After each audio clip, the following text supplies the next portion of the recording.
गुजर के साथ, जैसा कि आप सब दोस्तों को उस्ताद आसिफ साहब ने पिछले पार्ट में कबूतरों के परों के मतलब, उनके हड्डी जोड़ के मतलब काफ़ी नॉलेज शेयर किया, अपनी ज़िंदगी का एक्सपीरियंस भी शेयर किया।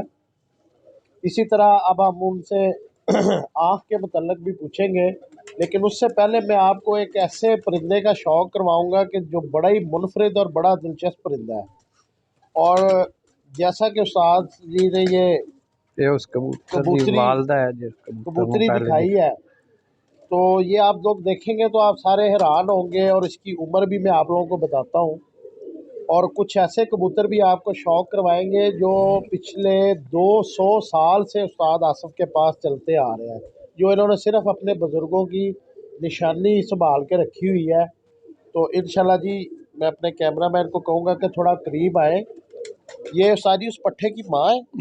ये जी जो कबग्गर पट्ठा देखा था आपने, ये उसकी माँ है। और इसकी उम्र उस्ताद जी से पूछते हैं, उस्ताद जी इसकी कितनी उम्र होगी? 28 से 30 साल इसकी कम अज़ कम उम्र है। 28 से 30 साल इसकी उम्र है। और मैं आपको हकीकत बात है ये दिखाऊं तो ऐसे लगता है 2-3 साल की कबूतरी है। और इसकी मज़े की बात ये देखें कि इस कबूतरी को बोदी भी है, और ये कबग्गर ज़ीरी कबूतरी है। और ये देखें जी इसकी आँख देखें आप। सारी ये बोदी कैसे आ गई इन कबूतरों में?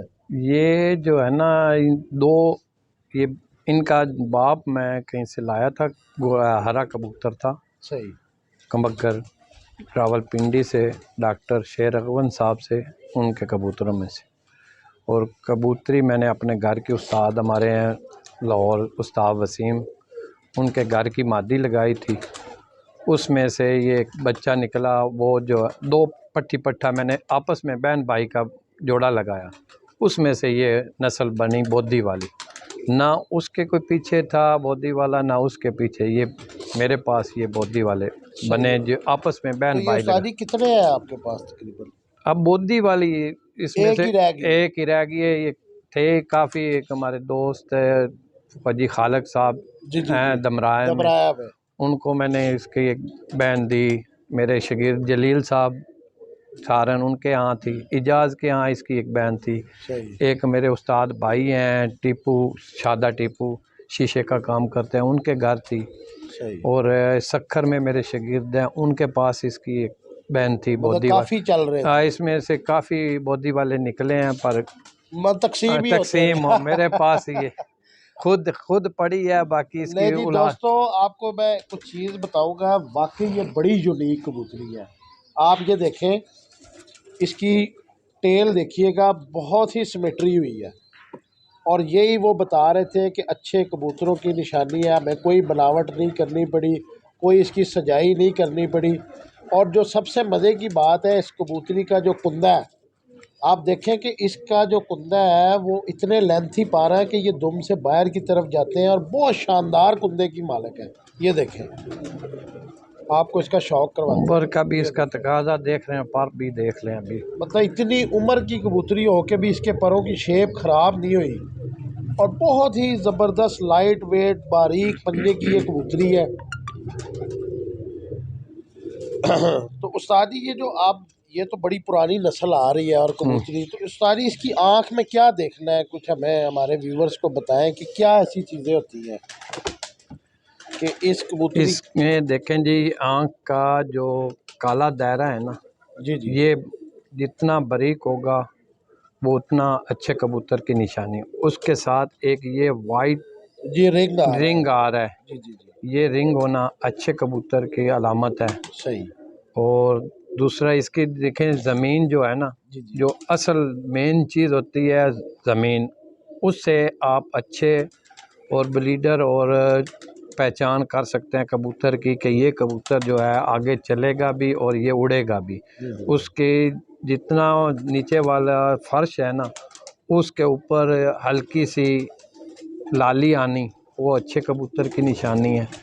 और उसके साथ जो रिंग होना, ये अच्छे कबूतर की अलामत है। और बारीक रिंग जो ये इसकी आँख के पास रिंग है, काले दायरे के नूर काला आना, नूर वाला आना जो है, जितना बारीक होगा वो उतना परवाज़ अच्छा उस्ताद जी, ये देखें इसकी जो आँख के बाहर का एक दायरा है जिसको हम आउटर रिंग भी कहते हैं, हेल्थ रिंग भी कहते जी हैं, इसका मतलब क्या तल्लक है? ये कोई ये वापसी का जी निशानी जी ये है या? जितनी बारीक इसकी ये ऊपर ये दायरा पार होगी ना, ये अच्छे कबूतर में शामिल की जाती है और इसकी वापसी ज़्यादा है। और इसको जब ये परवाज़ करते हैं ना, इसके ऊपर मोटा होगा ना तो उसको जो गर्मी है ज़्यादा महसूस होगी, सही, जितना बारीक होगा उसको गर्मी महसूस कम होगी। कम हो गई। जी तो हाँ। उस्ताद जी, ये जो इसकी ये पलक है, जी ये पलक कैसी होनी चाहिए? पलक वही बता रहे हैं कि बारीक होनी चाहिए, मोटी नहीं होनी मोटी चाहिए। नहीं होनी चाहिए, बारीक पलक हो। ठीक है। और इसके अंदर जो वाइट पन है ये होना अच्छे कबूतर की अलामत है। बाकी ब्लैक में जो होती है वो परवाज़ में काम देती है, जो वाइट में या हल्के पीला येलो कलर में आ रही है वो जो है ना आगे आपको नस्ल चलाने के लिए काम देती है। सही। उस्ताद जी, कोई हमें मैली आँखों में अगर कबूतर है तो उसका शौक करवाएँ ज़रा। जी जी। तो कबूतरों की आँख है, हम्म। इससे क्या नस्ल का भी कोई अंदाज़ा लगाया जा सकता है? यानी आँख से हम किस किस चीज़ का अंदाज़ा लगा सकते हैं कबूतरों का? जी जी, आँख में सबसे पहले तो जो जितने भी लाल आँख में या सफ़ेद नीचे फ़र्श है ना, जी जी। उसके पीछे यही वो आँख बताती है कि इसके पीछे कमगर कबूतर की अलामत है। अलामत है। जितने भी आपको सियालकोटी कबूतर मिलेंगे उनकी आँख के जो पीछे दायरा ये फ़र्श होगा उसमें हल्का पन आएगा, उसकी नोक के अंदर स्लेटीपन आएगा, उसके नाखन में स्लेटीपन आएगा। ये वो बताते हैं कि इसके पीछे सियालकोटी कबूतर कबूतर। क्रॉस हैं। जी हाँ। तो उस्ताद जी, जी ये जो कबूतर है टैडी, जी जी इनकी आँख तो बड़ी सफ़ेद सफ़ेद सी आँख जी है। जी तो लेकिन ये जो सियालकोटी कबूतर हो गए और जो लाल आँखों के कबूतर हो गए या फ़िरोज़पुरी कबूतर हो गए, इनकी आँखों में काफ़ी पथरीलापन, जालियाँ और ये चीज़ें ज़्यादा होती हैं। तो इनका प्रवास से भी कोई असर होता है कि कोई नहीं होता? नहीं, प्रवास से कोई असर नहीं है। बाकी इसमें हम नस्ल बाय नस्ल देखते हैं। प्रवास जो मेन चीज़ है ये पर में है।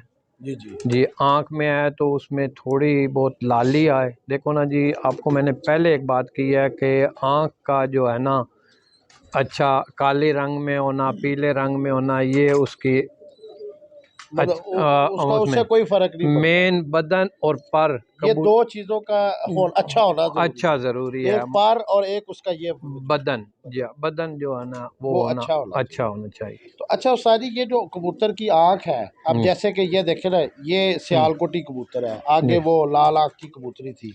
जी हाँ, इस कबूतर की जो आँख का नूर का तिल है, जी हाँ, ये ज़रा बड़ा है जी हाँ। और इसकी जो पलक का रंग है वो भी ज़रा मुनफरिद है। तो ये पलकों की रंगों का भी कोई फ़र्क होता है और ये तिल का मोटा, पतला, बारीक, दरमियाना होना भी कोई फ़र्क है? जी हाँ, बिल्कुल जिसके ये ब्लैक पन है या तिल जो है। तिल जो है ना जी, जी। वो फैला हुआ होगा ना। जी, जी। हम लोग कहते हैं बड़ा हमारा अक्लमंद कबूतर है, जी, जी। 3 दिन हो गए हैं वो वहाँ धक्के खा रहे हैं। ये सान अक्लमंदी नहीं है, बेवकूफ़ी है। ये बेवकूफ़ी है। ये बेवकूफ़ी की अलामत है। अच्छापन सयानपो ये होता है कि काला आना जो है उसको गोल होना वो ज़रूरी है। जिसका फैल जाएगा वो कबूतर अच्छा रिज़ल्ट नहीं देगा। बाकी हम लोग उसको अच्छा कहते हैं कि ये 3 दिन से धक्के खा रहा है, 4 दिन से जो धक्के खा रहा है अपना घर क्यों नहीं आ रहा? सही। वो बेवकूफ़ी की निशानी है। ये जो चीज़ होती है ना काला तिल, जी, वो जी। बारीक होना वो अच्छे कबूतर की अलामत है। जहाँ ये फटा हुआ होगा वहाँ देख लेना वो धक्के भी खाएगा और वो रिज़ल्ट भी आपके सही। सामने नहीं होगा। जी दोस्तों, ये मैं साथ-साथ शौक भी करवा दूँ इस बटेरे कबूतर का। बहुत ही माशाल्लाह ये देख ज़बरदस्त, और ये लें। देखें बाहर के पर देखें जैसे उस्ताद और उन्होंने बताए थे। और ये भी बड़ा वेटलेस कबूतर है और इसकी आँख का भी शौक किया है, ये इसके पंजे हैं। लेकिन मैं यहाँ पे अपनी बात को थोड़ा-सा वसीह करता चलूँ, जो उस्ताद जी ने बताई है, वो ये कह रहे हैं कि जो लोग ये तसव्वुर करते हैं ना कि हमने अपना बच्चा छोड़ा है और वो 2 दिन 3 दिन बाद रुल ला के वापस आया है, तो वो अक्लमंद बच्चों की निशानी नहीं है, वो बेवकूफ़ बच्चों की निशानी है कि उसको शाम तक अपने घर की समझ ही नहीं आ रही, शनाख्त ही नहीं हो रही और वो बाहर जलील हो रहा है, तो वो लोग खुश ना हुआ करें, वो अपने मतलब सोचें और अपने कबूतरों की सलाह करें, अपने जोड़ा लगाने की सलाह करें कि बच्चे जो है वो कम से कम शाम तक वापस आ जाए। और वो उन्होंने जो मेन चीज़ बताई है आँख में देखने के लिए, कि वो कह रहे हैं कि जो नूर का तिल है वो फटा नहीं होना चाहिए, वो गोल होना चाहिए, जितना गोल होगा उतना वो शानदार होगा। क्यों साजी ऐसे ही है? बिल्कुल। पील वाले ले हाँ हाँ पील रखे ना, उदू पहले पील रखा ले आना। तो उस्तादी अभी आप जो हमें कबूतर का शौक़ करवाने लगे हैं, ये थोड़ा सा हमें हमारे व्यूवर्स को बताएं कि आपने बताया कि 200 साल से ये आपके पास कबूतर आ रहे हैं। जी जी।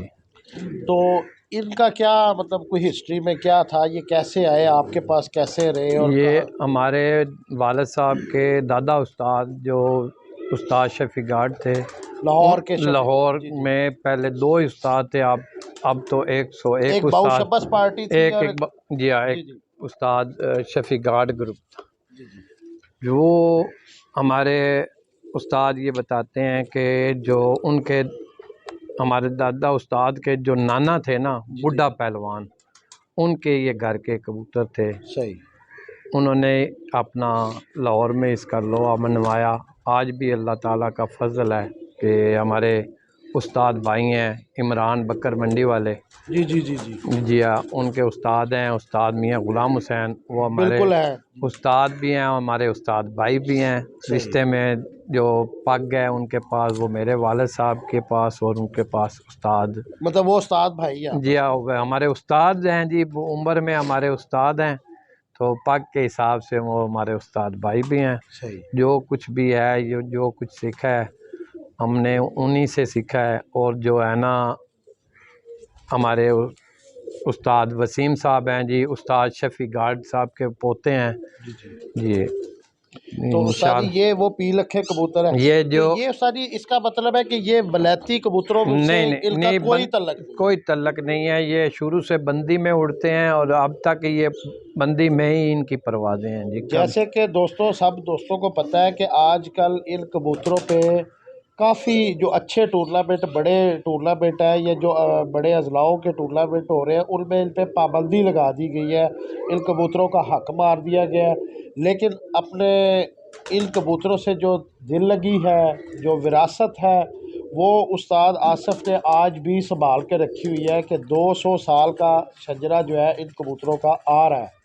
तो ये मेरे तो ऐसे ही लगा है, जो मैंने समझा इसमें कि इस कबूतर में, कि ये कबूतर है ना शादी की कबूतरी, कबूतरी हाँ, इस कबूतर में कुछ सियाल कुटी चूहे कबूतरों का ब्लड आता है मेरे ख्याल से। नहीं जी, शुरू से ऐसे ही आ रहा है जी। ये इस तरह का मेरे अंदाजे से। नहीं, बाकी हमने इसमें कोई मेल नहीं डाला। ये इस कबूतर की आँख है जी, ये देखें, बड़ा ही खूबसूरत कबूतर है जी, कैसी शानदार इसकी आँख है। और इसका इधे ना दो तीन कुल्दा इधर बहुत पर ज़बरदस्त है जी। जो वो एको इसका पट्टी ते कुल्दा है ना, बैठा हुआ है वो मुझे 32 बहुत नंबर पसंद पे, आया। वो फद्दो इसके खसूसी तौर पे बाहर के पर देखें, क्रीज में है थोड़ा ये कबूतर, आँखों पर देखें देखें, ये देखें, लाजवाब कबूतर है जी। बगल देखें जी। तो उसारी इसकी कितनी उम्र होगी अंदाजे से? ये भी तकरीबन 10 से 12 साल का ये है। इसके माँ बाप मेरे पास थे, पीछे हाँ जी। मर गए हैं बीमारी से। तो ये जी और उस्ताद जी ने संभाल के रखे हुए, इसका जौसरा लाखा लाखा शेड आ रहा है जी, और बड़ा खूबसूरत है ये जी। हाँ,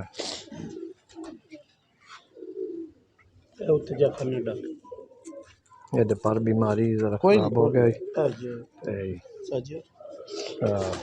आ जाओ। पर ठीक है, वो जरा बीमारी ये देखें जी, ये भी उसी ब्लड लाइन में से है जी। ये बड़े यूनिक और बड़े पुराने कबूतर हैं, और जेन्युइन बात है कि अभी मैं दोस्तों को क्या बताऊं, ऐसे लगता है कि जैसे मैंने ना टिश्यू पेपर हाथ में पकड़ा हुआ है, इतने लाइट वेट कबूतर है, बहुत ही कागजी से कबूतर है। और ये सिर्फ़ और सिर्फ यादगिरी के लिए उस्ताद जी ने अपने पास रखे हुए हैं, क्योंकि अब इन कबूतरों का जो है वो पाबंदियाँ लग चुकी है। और इसकी आँख आपको मैं दिखाता हूँ, ये सब्ज़ी माइल शेड दे रही है। बज़ाहिरन तो ये पीली है, लेकिन इसमें जैसे गंदली शेड होता है सबज सबज सा, वो ये शेड दे रही है। हम इनको सबज आंखों वाले ही कहते हैं, लोग जर्द आंखें कहते हैं, हम इनको हाँ जी, सबज आँखों के साथ जी कह रहे हैं। जी। ये देखें माशाल्लाह जी, क्या ज़बरदस्त कुंदा है जी इस कबूतर का। तो सारी इनकी परवाज़ें शाम तक की थी। जी हाँ, माशाल्लाह शाम तक की। ये देखें ये पीछे क्या नाम है, कैसे ज़बरदस्त। नायाब हैदर साहब ने एक रिसाला बनवाया था, उसमें उन्होंने हमारे बुज़ुर्गों के कबूतरों की तस्वीर ब्लैक कबूतरों में लगाई थी। हमारे कबूतरों की असल शक्ल ये है, या वाइट या हल्के लाल दागों में कबूतर थे। जैसे लाल मोतियों वाले कबूतर होते हैं, ये जी, सेम वैसे ही लग रहा ये है। हमारे असल हालत में ये कबूतर थे। ये उन्होंने देखिए तस्वीर लगाई, फिर हमारे उस्ताद मियाँ ग़ुलाम हुसैन साहब ने नायाब हैदर साहब को बोला कि हमारे साथ आपने ये ना हमारे से कोई इंटरव्यू लिया है ना कुछ, तो आपने हमारे कबूतर की तस्वीर कैसे लगा दी। फिर उन्होंने उनको बोला कि हमारे साथ बाजी लगाओ। फिर उन्होंने नदीम होंडा वाले हैं वहाँ पे लाहौर, जी उनकी छत से लगाए, बाजी लगाई, और उस्ताद जी ने पहले से 2-3 पर तक के बच्चे छोड़ के बाजी उड़ाई और अल्लाह ताला ने इज़्ज़त दी। पहली 4 बाजियों में ही फिरतों में, पहली 4 फिरतों में ही उनको शिकस्त दे दी। दे दी। और फिर उन्होंने कहा कि अपने कबूतरों का इंटरव्यू दो। उन्होंने कहा कि मेरे कबूतरों ने इंटरव्यू आपको दे दिया है। बच्चों ने, आपके बड़े थे, मेरे तो बच्चे थे, बच्चों ने उन्होंने आप बता दिया। हाँ लाहौर में उड़ा के दिखाए। वो रिसाला नायाब हैदर साहब ने बनाया था, उसके बाद ये बाजी उड़ी थी, हमारे उस्ताद जी ने अपने घर से उड़ाई थी। नहीं दोस्तों, आपको इंशाल्लाह अगले पार्ट में हम उस्ताद जी के कुछ और नस्लों के भी कबूतरों का शौक़ करवाएंगे। ये तो थी जो कबूतरों की आँख के मतलब इन्फॉर्मेशन थी, उस्ताद और के ने हमसे जो नॉलेज शेयर किया, और कुछ उनके 200 साल पुराने कुछ कबूतरों का शौक़ करवाया। इंशाल्लाह हम अगले पार्ट में आपको कुछ उनके बहुत ही ख़ास ब्रीडर कबूतरों का शौक़ करवाएंगे। तो देखिएगा इंशाल्लाह हमारा नेक्स्ट पार्ट। अल्लाह हाफ़िज़।